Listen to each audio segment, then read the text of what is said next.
Good morning everyone. Today I'm back with my new video on the topic Class 7th Geography Chapter 7, which is Human Environment, Settlement, Transport and Communication. So today let's start a chapter. So be comfortable and let's start our today's chapter. In chapter 1, you have learned that early human beings depended entirely on nature for food, clothing and shelter. हाँ, हमने पढ़ा था chapter 1 में कि जो early human beings थे, जो आदिवासी थे, वो पूरा नेचर पे डिपेंड थे फूड के लिए जैसे पेड़ पे कुछ भी लग जाता तो उनको खाना दिखता वो खा लेते, पत्ते झाड़ियाँ वो अपने कपड़े में लेते, शेल्टर लकड़ियों को काट काट के वो अपने घर बना लेते, तो वो एंटायरली पूरा उस पर डिपेंड थे. But with time they learn new skills to grow food, build homes and develop better means of transport. अब देखो टाइम के अकॉर्डिंग तो सब कुछ बदलता है, टाइम बदलता है, हम भी बदलते हैं. वैसे ही उनने पेड़ पे डिपेंड रहना कि इस बार पेड़ पे फ्रूट नहीं लगे तो हम भूखे ही मर लेंगे या जानवर खा लेंगे, पर इस बार वो उनको आ गया समझ कि हम खुद भी फूड उगा सकते हैं, खुद भी घर बना सकते हैं. अब और बेटर मीन्स ऑफ ट्रांसपोर्ट भी और कम्युनिकेशन भी, जैसे पहले साउंड्स प्रोड्यूस करके, बहुत पहले साउंड्स प्रोड्यूस करके एक दूसरे को मैसेज दिया जाता था. अब के टाइम में मोबाइल्स, इंटरनेट, कितनी नई कनेक्शंस आ चुकी. क्यों? क्योंकि टाइम बदलता है. In this way they modified the environment where they live. इस तरह उन्हें अपने एरिया जहाँ वो रहते थे उसे मॉडिफाई करा. The places where a building or settlement develops is called its site. अब क्वेश्चन आ सकता है साइट किसे कहते हैं. Site, the place where a building or a settlement develops is called its site. एक जगह जहाँ पे बिल्डिंग या सेटलमेंट बनाई जाती है उसे साइट कहते हैं. Site construction is going on. Site बन रही है, जगह बन रही है. साइट मतलब जगह बन रही है. The natural conditions for selections of an ideal site are. Natural conditions का सिलेक्शन, फेवरेबल क्लाइमेट. साइट बनाने के लिए अगर अब आप एक बिल्डिंग खड़ी कर रहे हो, मानो ये बिल्डिंग खड़ी कर रहे हो, उसके लिए यहाँ बहुत ही सूखा एरिया है. जो उस बिल्डिंग में काम करेगा, रहेगा, कुछ भी फंक्शन तो होएगा, उसमें वाटर तो चाहिए. वाटर है ही नहीं तो वो ड्राई हो सकती है. पेंटिंग करने के लिए सूटेबल लैंड. अब यहाँ लैंड ऊपर नीचे हो तो कोई भी नहीं आएगा इसको विज़िट करने के लिए. क्यों कहेंगे ख़राब रास्ते, क्या करेंगे जाके. फर्टाइल सॉइल होनी चाहिए साइट बनाने के लिए. अगर आप खेती कर रहे हो तो इतनी अच्छी सॉइल होनी चाहिए, अच्छा लैंड होना चाहिए, और क्लाइमेट भी अच्छा होना चाहिए. अब जैसे कि आपने मिट्टी का ढेर बना दिया एक बिल्डिंग खड़ी करने के लिए, और बारिश आ गई बहुत तेज़ से, तो सारी बिल्डिंग भी नहीं बन पाएगी, सारी उस सीमेंट भी ख़राब हो जाएगी. तो इसलिए हमें ये नेचुरल कंडीशंस को देखना पड़ता है पहले वो घर बनाने के लिए और कुछ सिस्टम बनाने के लिए. तो अब settlements are places where people build their home. Settlements वो जगह है जहाँ लोग अपना घर बनाते हैं. Places where the people build their homes. जैसे अब हम जहाँ रहते हैं वो सेटलमेंट है. Early human beings lived on trees and in caves. जो अर्ली ह्यूमन बींग्स थे वो किस पे रहते थे? ट्रीज़ पे या केव्स पे. फ़िलहाल इस पैराग्राफ में हमें डिफ्रेंशिएट कर रहे हैं किस चीज़ के बीच में, किस के बीच में. एक ह्यूमन्स जो आज के टाइम में हम यहाँ लिख सकते हैं, जैसे ह्यूमन्स ऑफ प्रेजेंट टाइम, जो अभी टाइम चल रहा है उसके प्रेजेंट टाइम के ह्यूमन्स. जैसे कि अब हम यहाँ देखेंगे humans of this time 20th century, और जो अर्ली 11th या 10th सेंचुरी लगा लो, इतनी पुरानी सेंचुरी की बात कर रहे हैं हम. इन दोनों के बीच में कंपैरिजन है. अब ये हम तो रहते हैं अपने सेटलमेंट्स में. हम किस में रहते हैं? अपनी नाइस सेटलमेंट्स, बड़े बड़े घरों में. और 10th सेंचुरी में किस पे रहते थे? पेड़ों पे बंदरों की तरह बन जाते थे, या फिर केव्स में. ऐसे गुफाएं बनी है ना आज भी, अलोरा केव्स जैसे बहुत सारी केव्स में आदिवासी रहते थे. तो अब हम कलर चेंज कर लेते हैं. बहुत सारे ऐसे लोग अपने डिफ्रेंशिएट करते थे। Early human beings lived on trees and in caves. When they started to grow crops it became necessary to have a permanent home. अब वो क्रॉप जैसे उगाने लगे थे, अब वो फसल करने लगे थे, तो उनको अपना एक नेसेसरी होम होना चाहिए था उनके पास, जो उनका खुद का हो। क्योंकि अगर वो फसल उगा रहे हैं तो बार बार कभी कोई से पेड़ पे कभी कोई से पेड़ पे वो रहे, या फिर केव्स में किसी ने दूसरा बंदा आ गया हो, केव और कहीं चली, केव बहुत दूर पड़ती हो, मतलब उनके पास एक परमानेंट सेटलमेंट होनी थी रहने के लिए, अपनी खेती करने के लिए। तो the settlements grew near the river valleys as well as water was available. तो बहुत ही ज़्यादा मात्रा में सेटलमेंट्स कहाँ पे बनी थी? रिवर वैलीज, जहाँ रिवर बहती थी उन वैलियों पे। As water was available and land was fertile. अब जैसे हमने चैप्टर नंबर 5 में पढ़ा था, नहीं 3 में हमने क्या पढ़ा था कि जो रॉक होती है या फिर जो रिवर होती है, हम कहते रिवर बह के जब आती है रिवर, उसके अलोंग क्या लेके आती है? फर्टाइल सॉइल, फाइन सॉइल, एकदम फर्टाइल सॉइल रिवर के साथ आती है। इतनी अच्छी फॉर्म में जो बेस्ट सॉइल जिसे कहते हैं, वो रिवर के साथ आ जाती है वो सॉइल। तो इसलिए लोग, उनको भी पता था उस टाइम पे कि जो माउंटेन से रिवर निकलती है, उस रिवर के साइडों में घर बना लेते थे वो। They used to make their homes at the side of river because they knew that the river brings fertile soil. Fertile soil आता पानी हमने यहाँ पढ़ा था किन किन चीज़ों की ज़रूरत है। अब हमने यहाँ पढ़ा था किन किन चीज़ों की ज़रूरत है साइड में, तो देखते हैं अब किन किन चीज़ों की ज़रूरत है। हमने पढ़ा था नंबर 1 कि climate should be best. Climate मतलब अच्छा मौसम होना चाहिए। दूसरा, उस एरिया में ड्रॉट वगैरह ऐसी सिचुएशन यानी चिल्ड एंड फर्टाइल होना चाहिए। और थर्ड हमने पढ़ा था कि वहाँ वाटर की एसेंशियल भी होनी चाहिए, वाटर शुड बी देयर। और फोर्थ हमने पढ़ा था कि जो क्वालिटी ऑफ सॉइल है शुड बी फर्टाइल। हमने यहाँ पढ़ा था ये favourable, available, suitable land, fertile soil. तो यही पॉइंट थे हमारे। तो अब नेक्स्ट पेज पे चलते हैं। अब हम यहाँ पे आ जाते हैं। With the settlements grew near the river valleys as water was available and the land was fertile. With the development of trade, commerce and manufacturing, human settlements became larger. Settlement flourished and civilizations developed near river valleys. अब development of trade, अब अपना trade व्यापार बढ़ाने के लिए, commerce बनाने के लिए और मैन्युफैक्चरिंग करने के लिए ह्यूमन जो थे बिकेम लार्जर। सेटलमेंट्स वहाँ पे जो थे उनको भी पता चल गया कि भाई ये वहाँ रहते हैं, इनकी अच्छी क्रॉप्स बन रही, हम भी वहीं जाके रह जाते हैं। सारे वहाँ जाने लगे और वहाँ लार्जर सेटलमेंट्स बनने लगे, वहाँ लोग आने लगे क्योंकि वो अपनी सिविलाइजेशंस और फ्लरिश करें और develop near river valleys. Do you recall the names of civilisation that grew along the banks of river Indus, Tigris, Nile and Hwang? तो यहाँ पे डू यू रिकॉल, अभी इनमें कौन सी सिविलाइजेशंस, रिवर वैलीज कौन सी थी जिनके बैंक ऑफ रिवर्स पे? इंडस पे, टिग्रिस पे, नाइल एंड हवांगी। अब आपको एक बार ये सारी वीडियो ये देखने आपको कि कौन से recall the names of civilisation जो इन रिवर्स के पास रहते थे। अब हमने यहाँ तक पढ़ लिया। सेटलमेंट्स कैन बी परमानेंट और टेम्पररी। अब हमने पढ़ा था सेटलमेंट्स 2 टाइप के होते हैं। अब आपका ये घर है, ये परमानेंट घर है, आप इसमें रह सकते हो, मतलब आप इसमें रहते हो। टेम्पररी होता है झुग्गी झोपड़ी, तूफान आ गया उड़ा लेगा, या फिर आपने खुद छोड़ दिया, जानवर ने अटैक कर दिया।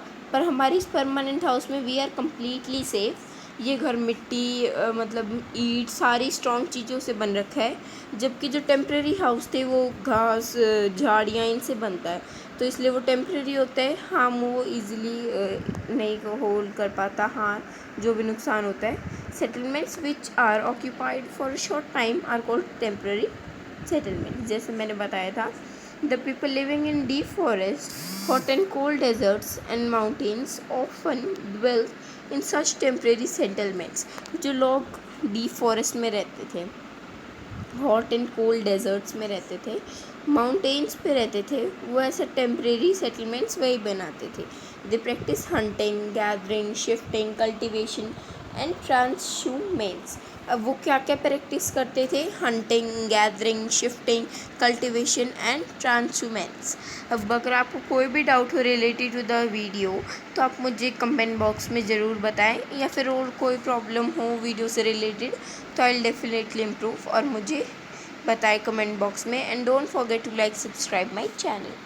However, more and more settlements today are permanent settlements.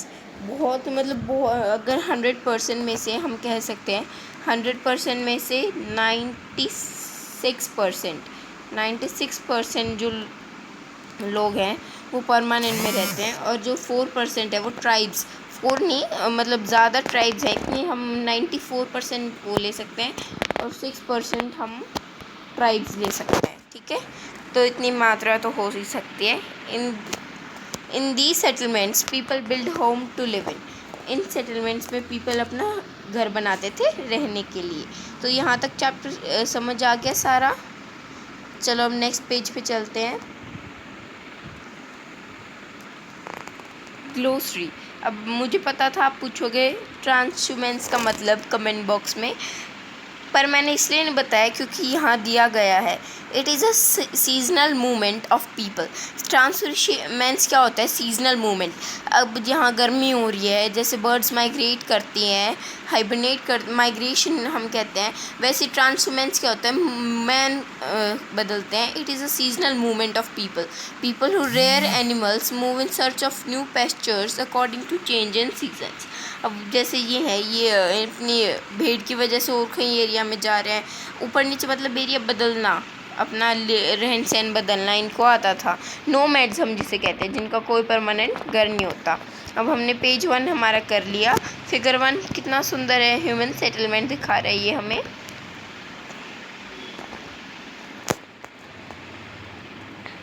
Now we are here. 8 pages हैं। अभी मैं फ़िलहाल जितना कवर हो चुका है 11 मिनट्स से 12 मिनट्स की वीडियो बन चुकी है। जितना कवर हो सकता है मैं देखूँगी। हम 17 मिनट्स की वीडियो बनाते हैं, 5 मिनट्स। और it was Mary's birthday party. वो मैरी की बर्थडे पार्टी का दिन था। She and her friends were waiting for Gurpreet. अब किसके लिए वो वेट कर रहे थे? Gurpreet to arrive so that Mary could cut the cake. At last Gurpreet arrived, tired, coughing and wheezing. She explained that the traffic jam was terrible. Mary's mother, Mrs. Thomas, patted Gurpreet's back and sighed, "Oof, the pollution in our city." Prasad had recently come from his village. He asked, "Why do we have such traffic jams and such pollutions in the cities? The number of vehicles is increasing day by day due to the growing population in the cities." Mary's father, Mr. Thomas, replied. Mary asked, "Then why are people coming to the cities?" Her mother replied, "They come looking for jobs, better education and medical facilities." Mary further inquired, "If so many people keep coming to cities, where will all the people live?" Mr. Thomas said, "That is why you see so many slums and squatter settlements where people stay in congested and unhygienic conditions. Shortage of power and water supply are common problems in the cities." Prasad said, "Our villages may not have big cinema halls, well-equipped schools and good hospitals. And why my grandfather was sick when he had to rush him to the city hospital." अब ये talk हो रही है किसका birthday था? Mary का birthday था, और वो अपनी फ्रेंड गुरप्रीत के लिए वेट कर रही थी क्योंकि वो केक कट कर सके। अब वो इतने रुकी रही तो गुरप्रीत लास्ट में आई, और उसने आते क्या करा, इट वॉज टू, इसने क्या बताया, बहुत ही बड़ा जाम था। तो मिसेस जो थॉमस थी उसने क्या कहा, आज हमारी सिटीज़ में जाम भी बहुत होने लगा है। किस लिए होता है सिटीज़ में जाम? Growing of population. तो ग्रोइंग ऑफ पॉपुलेशन एक बहुत बड़ा रीज़न है जिसकी वजह से हमारी पॉपुलेशन बढ़ती जा रही है। नहीं, हमारे सिटीज़ में लोगों का घुसना, वो एरिया छोड़ के। जो प्रसाद, उसका एक फ्रेंड होगा, had recently come from his village, वो अभी विलेज से आया, और उसने क्या देखा, उसने खुद कहा कि such traffic jam, such populations in the cities, number of vehicle are increasing day by day. और Prasad, are villages may not have. अब इसमें किस लिए नहीं आते? क्योंकि जो सिटीज़ हैं उनमें हम कहते हैं बाहर विदेश में पढ़ने गया। विलेजेस में क्या कहते हैं, शहर में पढ़ने गया। हम यूँ सोचते हैं जो हमारा area is not clean but the other village which is not with us it's clean more than us. अब जैसे हम कहते हैं सिटीज़ जो विलेजेस होते हैं वो कहते हैं शहर में पढ़ने गया। Now we live in Sonipat. Sonipat is a city. If from here someone went to foreign, like my friend Mary has gone to foreign, we'll say that Mary is studying in foreigner. Wow, foreign. So this people create this type of stereotypes also. There is no difference, but even in villages, the villages are very clean areas. There is no pollution and the clean areas. But nowadays people are there also buying so many vehicles and creating much noise and disturbance there. और village में नहीं था, और villages में बहुत बड़े cinema halls भी नहीं होते, वेल इक्विप्ड स्कूल्स। पर जो गवर्नमेंट स्टडी है वो आज की प्राइवेट स्टडी से बहुत ही अच्छी चल रही है। एंड गुड हॉस्पिटल्स, इतने अच्छे हॉस्पिटल भी नहीं है। अब जैसे उसके दादाजी बीमार हुए थे तो उन्हें कहा गया कि भाग सिटी वाले हॉस्पिटल में लेके जाया गया। हम कॉम्पैक्ट सेटलमेंट्स और एक स्कैटर्ड सेटलमेंट्स, एक सारी जगह इकट्ठे हो जाए लोग। अब ये देखो ज़्यादा पॉपुलेशन होने की जगह यही होएगा कि लोग ऐसे, अरे कितना खुला खुला एरिया, ये ज़्यादा अच्छा है या वो तो हम ऐसे एरियाज़ में रहेंगे। तो अब मैंने अपना एयरप्लेन मोड ऑन कर दिया है क्योंकि डिस्टर्ब हो रहे थे हम स्टडी करते हुए, तो अब हम आराम से पढ़ सकते हैं। From the above conversations, we can identify two pictures of settlements, the rural and the urban settlements. The villages are rural settlements where people are engaged in activities like agriculture, fishing, forestry, crafts, working and trading etc. अब इन कामों में हमारा जो rural और urban में हम settlements में differences देख सकते हैं। The villages are called rural settlements where people are engage in activities like agriculture. अगर आप नोटिस करना, आप हरे भरे एरिया में जाके स्मेल करना, है इतनी अच्छी अच्छी फ्रेश स्मेल आएगी। और एक जहाँ पॉपुलेशन हो, जीटी रोड पे जाके देखना, जीटी रोड पे नहीं, जैसे सूखी रोड होती हैं जब बहुत सारे व्हीकल चलते हो तो इतनी फाउल स्मेल, पॉल्यूशन, सिर में दर्द हो जाएगा। तो कौन सा अच्छा है, वो फ्रेश एयर, वो डर्टी एयर, फ्रेश एयर। तो वहाँ fishing, forestry, craft work and trading etcetera are done. Rural settlements can be compact और स्कैटर्ड हो सकते हैं या कॉम्पैक्ट भी हो सकते हैं। और compact settlement is a closely built area of dwellings wherever flat land is available. अब हमने फिगर देख लिए थे। In a scattered settlement dwellings are spaced over an extensive area. अब फिर से देख लेते हैं फिगर, थोड़ा जूम इन कर लेते हैं तो आप देख सकते हो ये फिगर और एक ये, दोनों में डिफरेंस तो बहुत है, हमने भी देख लिया डिफरेंस। तो अब हम अपने चैप्टर पे आ जाते हैं। In scattered settlements dwellings are spaced over an extensive area. This type of settlement is mostly found in hilly tracts, thick forests and region of extreme climate. In rural areas, people build houses to suit their environment.